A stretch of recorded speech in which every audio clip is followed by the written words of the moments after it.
Hi, this is David from MTG Grinders. I'm here with Trent Clark, who is helping me commentate today. We're commentating on the GPT trial for Auckland thanks to GUF Shepparton.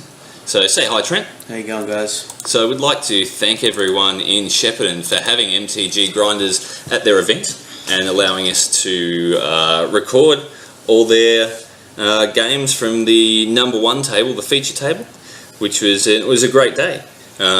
We've got Travis Reed. Now Travis is on our right against Luke. How do I pronounce it? Mulcahy. On the left here, and Travis is playing Sultai Control. And what's Luke playing today, Trent? Luke's on an iteration of Abzan aggro. It melds into a more mid-rangey game plan as the game goes on. He's got copies of Wingmate Rock, as you can see from his hand. He's got Fleecemane Lions and Offenders. It's a similar list to the iterations of the list, not running Corsair and Carried. I don't believe you've seen him run a Corsair over the day, but he does do pretty well with this list, and there's a Fleecemane Lion, obviously, from his hand, so pretty good start.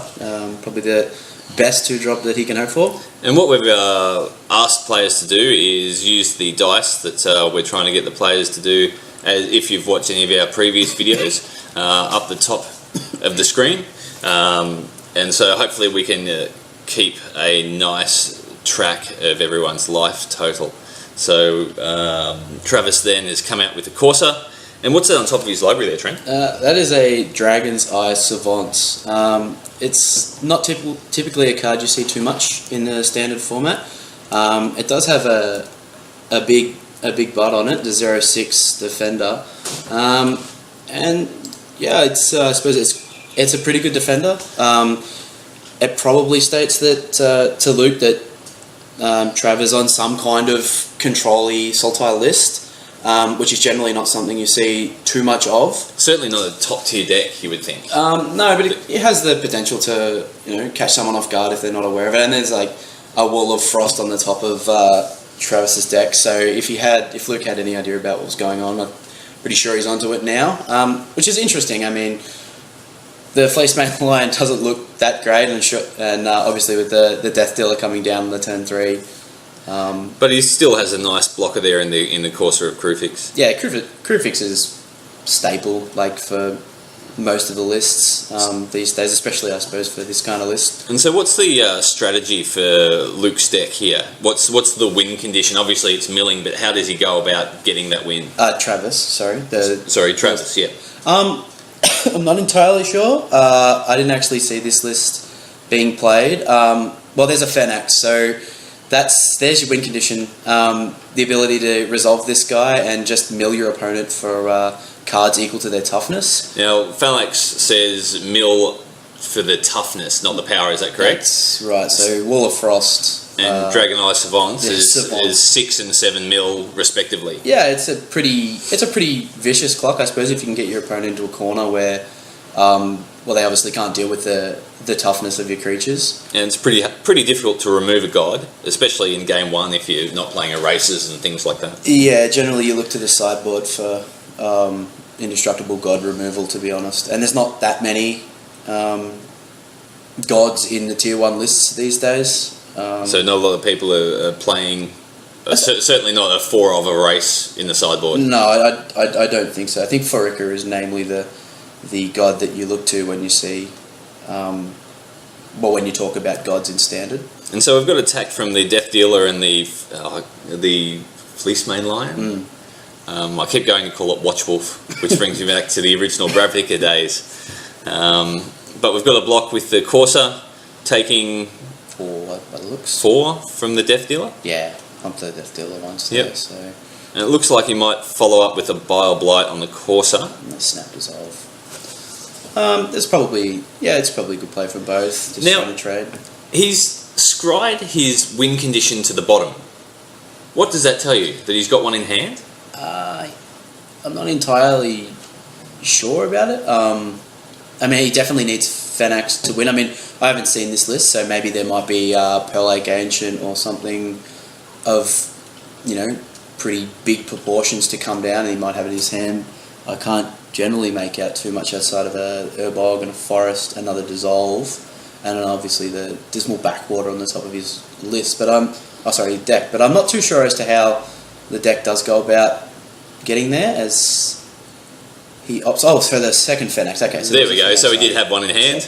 All that speculation for nothing, Trent. Yeah, it makes sense now. It makes complete sense. And so Luke's having a good read of the card, and look, that works quite well in with Courser of Crewfix. Crewfix has got the 4 toughness, so if he can keep Courser alive by dropping lands, keeping himself alive. As you can see, it's 18 all at the moment. He can certainly go about milling constructively, really. Yeah, I think Luke has a downfall. He just drew it off the top of his deck.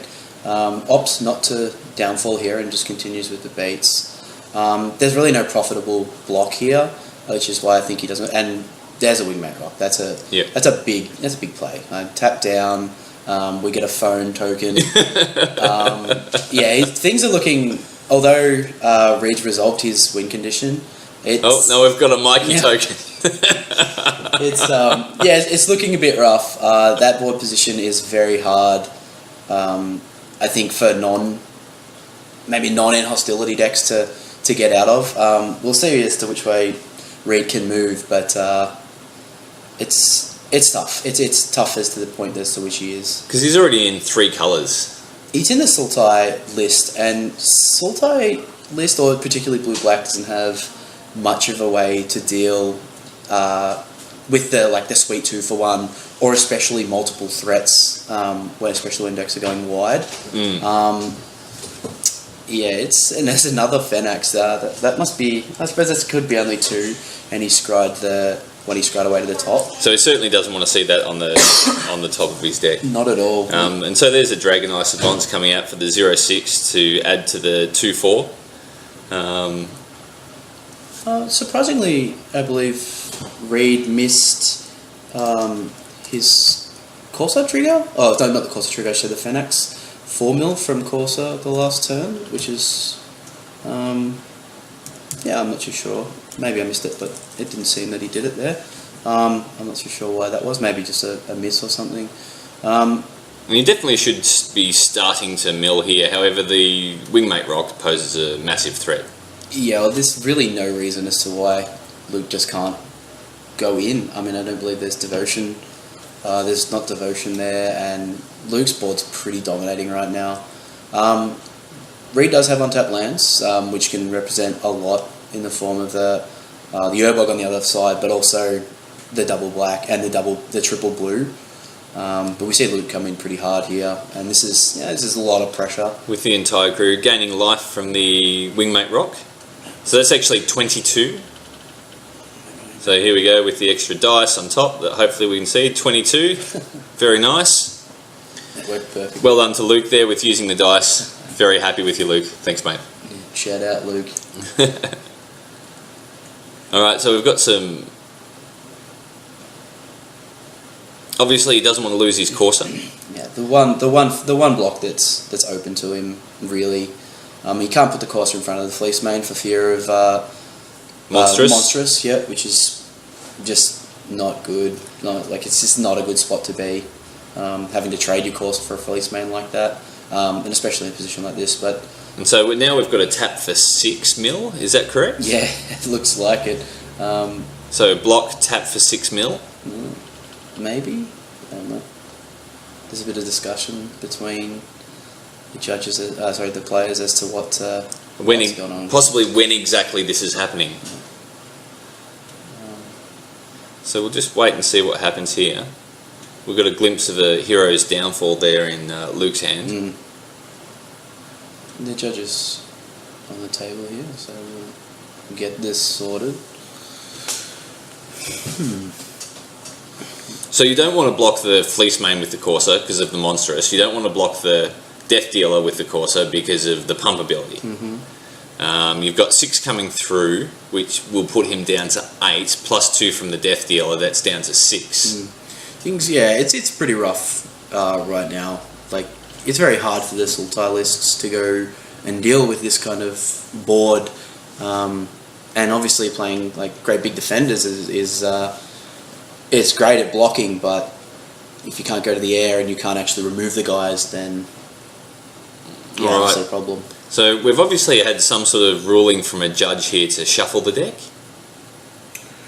I'm not entirely sure. Maybe before the mill. I don't know why we're shuffling it before the milling. Possibly Travis or Luke could write in and inform us why that happened. I think this is before. So this is after blockers, before damage, we believe. There's a second dissolve coming out, stifling the downfall to kill the Corsair. He really values that Corsair. And we get a pump for the Death Dealer for just 2, so that's 4. So it'll be 10. 10 damage, putting him down to 4. Which is a massive hit in the state of this game. It's a tight, like I said, it's a tight position. So now we're milling with the Corsair for 4. A couple of rares and mythics there. So. Now, why aren't we milling with the Dragon's Eye Savant? I actually don't know. I'm pretty sure that ability can still be activated, even with the Summoning Sickness. So maybe incorrect on that, but hang on, I'm not too sure as to what Fenax exactly says. So maybe that's why we can't mill with the Dragon's Eye Savant, which actually could then be the entire reason as to why Luke had to shuffle his deck. Reed did go to tap his Dragon's Eye Savant, and perhaps that can't happen. I'll check it in a sec. Well, we'll look that up between games, and Luke has obviously got game 1 in the bag there. So we'll be back shortly with game 2.